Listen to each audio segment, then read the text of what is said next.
My name's Seph Skerritt. I'm the founder of Proper Cloth. I was going to hopefully give you a little bit of background on what Proper Cloth is and paint the picture of where we are and what we've created.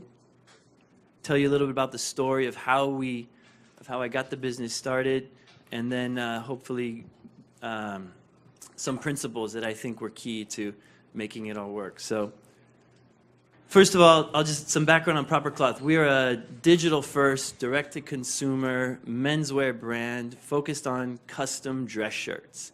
And we started in 2008. The other guy's talking about 6 years. We're 10 years, and we've grown it to be the largest custom shirt maker in the world. We have over 100,000 clients globally. We produce well over 100,000 custom shirts per year. We make more custom shirts than Brooks Brothers and Nordstrom's and Macy's and Bloomingdale's combined. And so we have a really pretty large, solid company. And I'm also really proud that we have 37 great employees here in New York.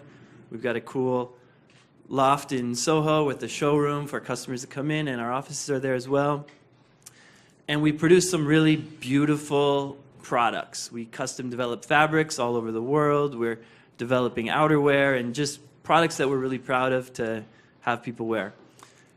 And also, I'm very excited about this idea that I think Proper Cloth has a new approach to retail where we're making things to order, and we're delivering this new kind of customer experience. And I think, in a sense, we're playing a role in helping redefine how retail will work in the future. So overall, we're really happy with how the business is, and so I think kind of our journey led to a nice place. So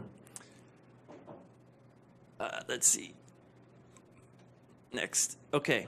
Founding story. So first of all, the idea. So the idea for Proper Cloth came when I was in grad school at the time, and I was doing an internship in Shanghai. And really, as a tourist, my host took me to the fabric market in Shanghai to get custom clothes. And that was the first time I ever got custom clothing. I was never really crazy about fashion or crazy about clothing, but my experience before this was going to the mall or the department store and trying on stuff and nothing fit, and you kind of took your least bad option and because you needed clothes and you go on with your life. But with custom, it was like you just really told the guy what you wanted and you got it, and it was made in a size just for you. And I thought that was like kind of this new concept that just really seemed futuristic.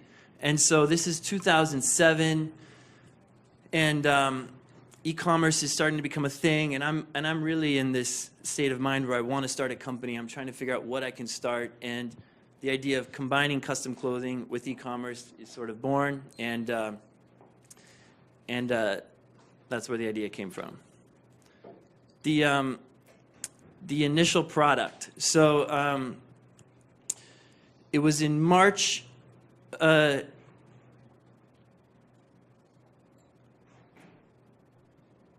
So it was in, getting confused here. Okay, the initial product. So it was in March of 2008 that I start thinking about this, putting together a business plan, researching the industry, wireframing up how the website would look, and putting it together. And at the time, I'm interested in raising money to start the business. I'm 28 at the time. This story of, you raise $5 million, you build this rocket ship, and you sell out, and you're rich was like appealing, but investors were not having it. They were, and not to blame them. There was no direct-to-consumer brands at the time. There was no Rent the Runway, Warby Parker, Bonobos, Harry's. None of these businesses existed, and even worse, the people were nervous to even shop online in 2008. It's kind of hard to remember, but that's sort of the world we were in. And clothing was something you definitely wouldn't buy online. And custom clothing, well, that's just like a real niche product. Like no one's ever. That's a tiny idea for sure. But I kind of, so fundraising was off the table, and I focused on building the product. And the way I did it was I graduated school in July of 2008, and I came to New York, slept on a friend's couch, was working out of a coffee shop, mocked up this website of how someone would create a product and purchase it, started working with these developers in Russia to implement my design, and so I was program managing them, and I called around and found this factory in North Carolina that made custom shirts, and they agreed to make custom shirts for me one at a time. And by October 2008, we had this website working, and then we launched. It was a very quiet launch. It was me alone in a co-working space, just like, hey, it's here. And so I emailed all my friends from college and all my friends from grad school and all my friends from where I grew up, and I was like, hey, check this out and tell me what you think. And really, probably out of pity, like maybe a handful purchased a shirt, and so I was kind of in business. But the website sucked. The website was terrible, and it barely worked. So the first orders deliver 4 or 5 weeks later. There's all sorts of problems with them. And they just kind of begin this process of correcting those problems and moving forward. But getting that first version working was so powerful because it was this proof of concept. And by being able to demonstrate to bring this together, it did two things. It gave a lot of credibility that, okay, I was able to do stuff, and two, that some people were going to buy it and pay for it. So we were demonstrating customers' interest in paying for what you're doing and your ability to do something. And that was a big help.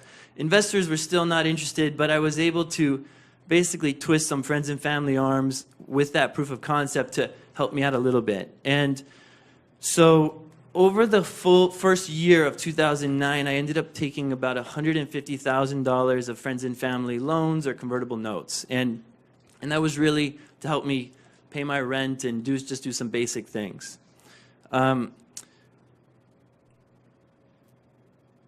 Becoming profitable, which, as we know in startups, means you're just barely making it. So in 2000, to kind of give you the timeline, in 2009 was our first full year. We did about $125,000 in sales. We sold about 1,000, maybe 1,200 shirts. And there was probably no money left over after that. But I had the friends and family loans to keep me going. In 2010, we did about $250,000 in shirt sales. And so there was starting to maybe be a little extra so I could pay my rent. I was renting this base room apartment in New York for, I think, $1,000 a month. And so I was starting to be able to pay my rent, so things were looking good. In 2011 is when we did $500,000 in sales. So, by that point, maybe there was I was able to take out 60 or 70K, and I'm living large in New York City at that point. This whole time, I'm the only employee. There's nobody else on the team. I'm working with these developers in Russia. I'm communicating with this factory in North Carolina. Eventually, we moved to a factory in New Jersey, but same thing. It's a very solo type of business. It wasn't until 2011 that we had our first employee. A girl came on and helped with customer service. So those first few years, I think the previous speaker was saying, this is the pain. It's just so rough. For these 3 years, everyone's looking at you why are you still trying to do that stupid business, And you're really doubting yourself, am I just wasting my time here?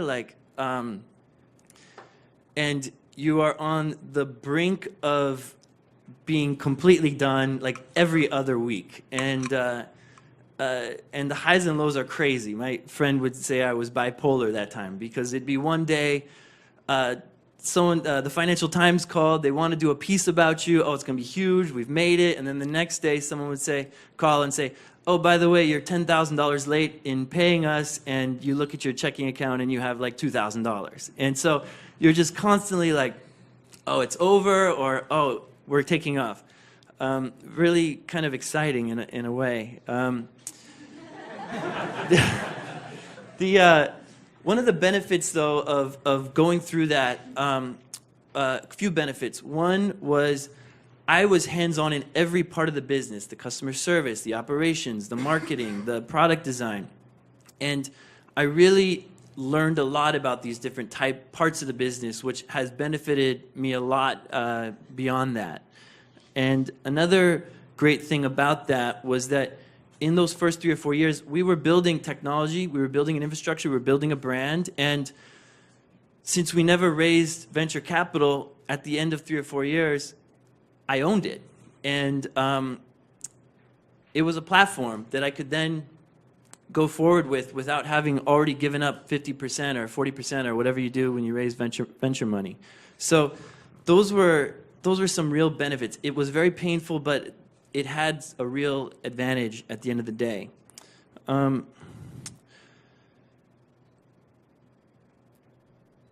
Yeah, growing a real business. Okay, so then from 2011, we were starting to make some money. I should add another thing. In that whole period, when you're thinking you're crazy, the one thing that you do know is that you can see things growing. And you look at our numbers. We did 125, then we did 250, then we did 500. We were doubling every year, which sounds great, but like from such a small base, it's a slow growth. But still, it was happening. So you could see the trajectory, and you knew that like you're not crazy, even though everyone else doesn't get it. You're not crazy, because if I can keep adding customers like this, if I can keep improving the product, eventually we're going to get someplace where we kind of have a real business.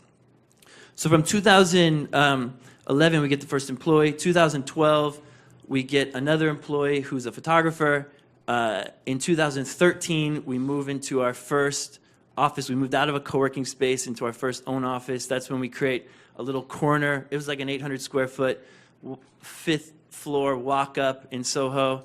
And we had a little corner which we called a showroom, where customers could be measured, and there was a mirror and there was a couch. And so we kind of had like a little, almost a store. We called it a showroom.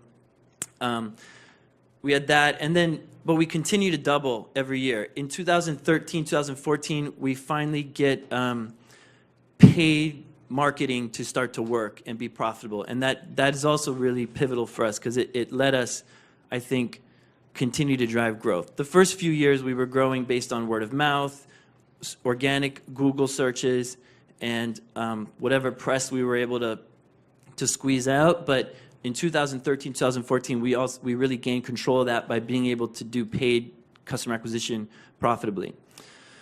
So that's kind of how we got the business started. Now I was going to talk about just some keys, my keys to bootstrapping the business effectively, and these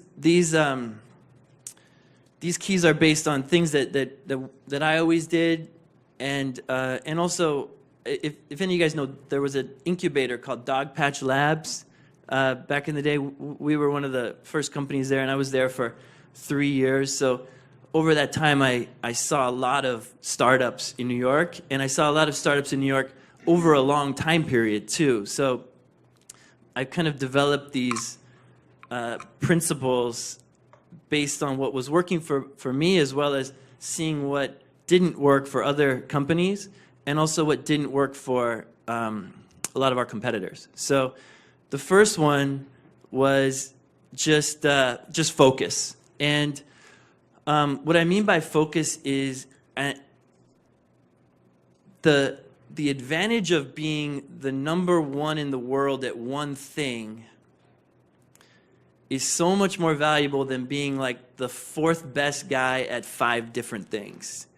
And I think this is an area, there were so many opportunities for us in the first few years where everyone was always saying, oh, why don't you do women's clothes? Or why don't you do custom pants?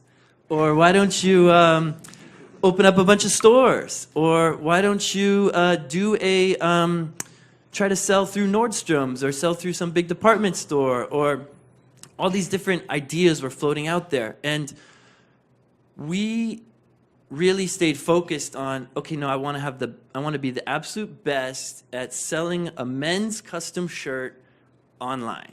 That's the one thing that we want to win at. And so we just avoided all those other directions we could have gone and put all our energy into being the best at men's custom shirts online, improving the user experience on the website and improving the product, improving the logistics and the operations, but we really wanted to own that specific category.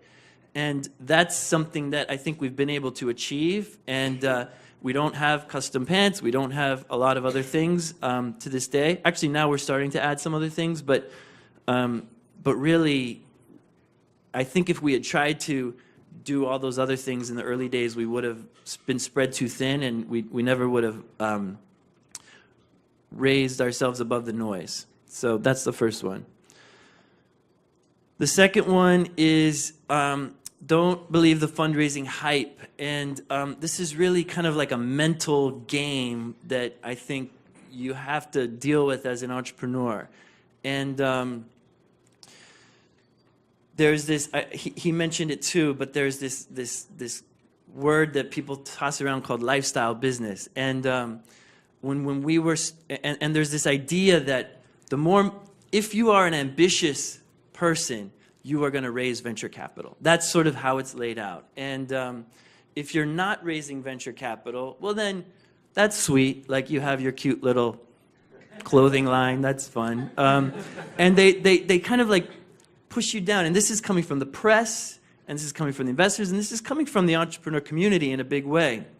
And you can see it just in all the headlines. It's, look, this company, parentheses, $50 million raised. This company, parentheses, $20 million raised. That's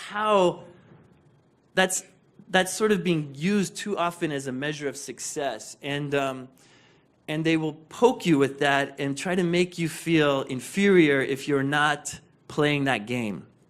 And I think that's just, you have to try to avoid falling into that. And it's very hard. And this really ate at me in my first few years, where I was constantly looking in the mirror and saying, what am I doing? Like, here I am, like, by myself. I sold 2 shirts today. I could do so much, but I'm just dealing with these stupid little problems. I should be running a massive company with all these employees and doing all these big things, but it's a trap, because the investors are going to then take a lot of your company and they're going to push you into this cycle where you raise more and more and more. So I think just you can't let it eat at you, at your emotions there. Second principle is finding things that scale. And this was so key for Proper Cloth. And also something I see a lot of bootstrapping entrepreneurs, they miss this. And just for example, you know, you're bootstrapping the company, you're working your ass off, and you're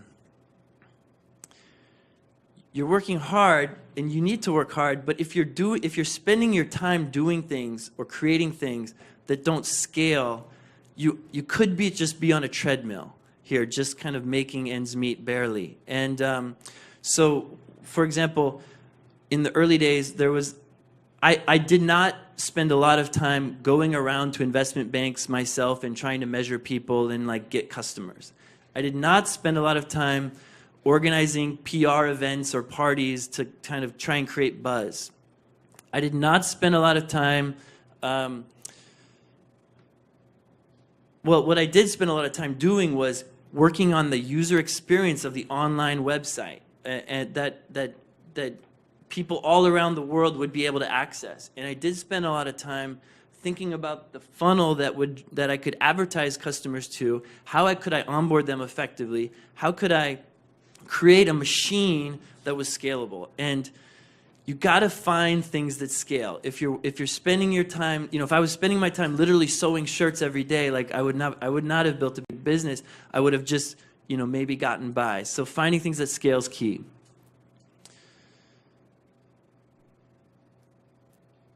Okay, don't make mistakes. This obviously isn't really realistic, but because we're making mistakes and that's how we learn and we try things.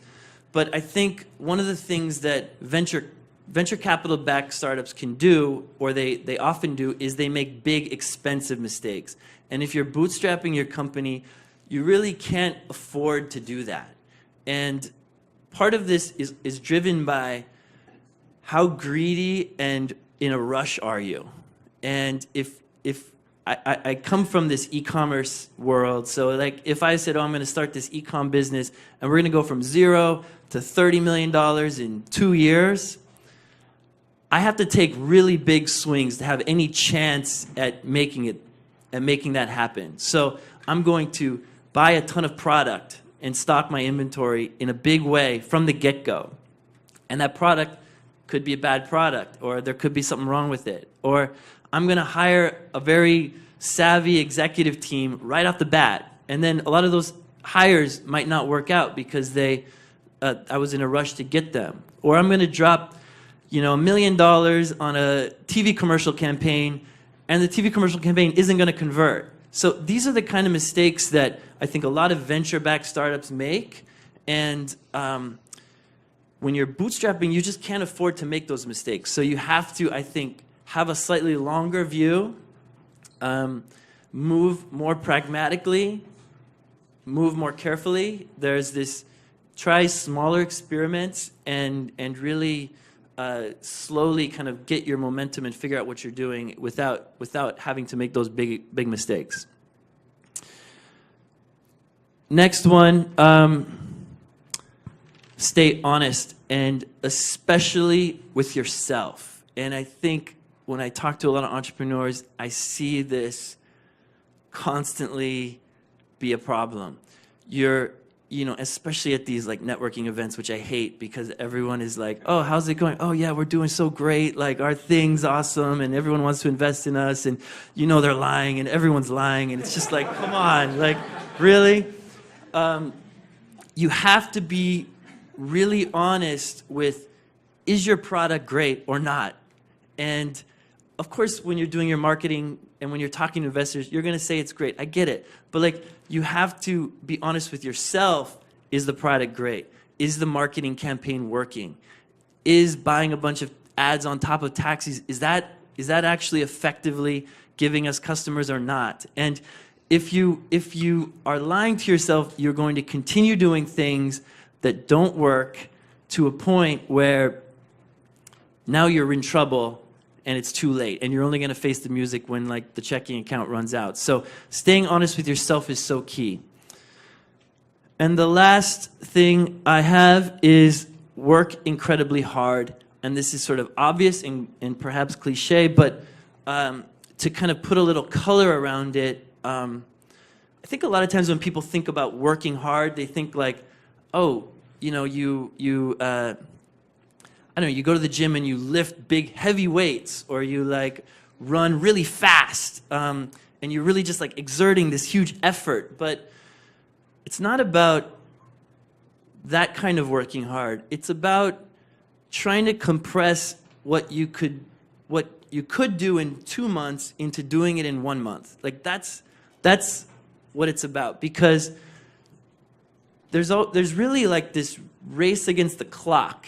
You're always up against the clock, because you have your, those first 3 years. If I hadn't gotten to break even in 3 years, I might have given up, or someone else might have convinced me to do something else, or a competitor might have come in. So you're in this race against time. So really, when we talk about working hard, it's about trying to achieve what someone else would achieve in 2 months, in 1 month, or 1 week. And so that's where like putting in the extra hours, or working on the weekends, or skipping the vacation, or whatever it is, that's what the point of that is. It's not to like be in the office just for fun, or to like be yelling on the phone louder than other people. It's about trying to compress your initial timeline into as short a time period as possible, so that you don't give up, or you don't run out of patience, or other people don't run out of patience for you. So that's all I have. Thank you.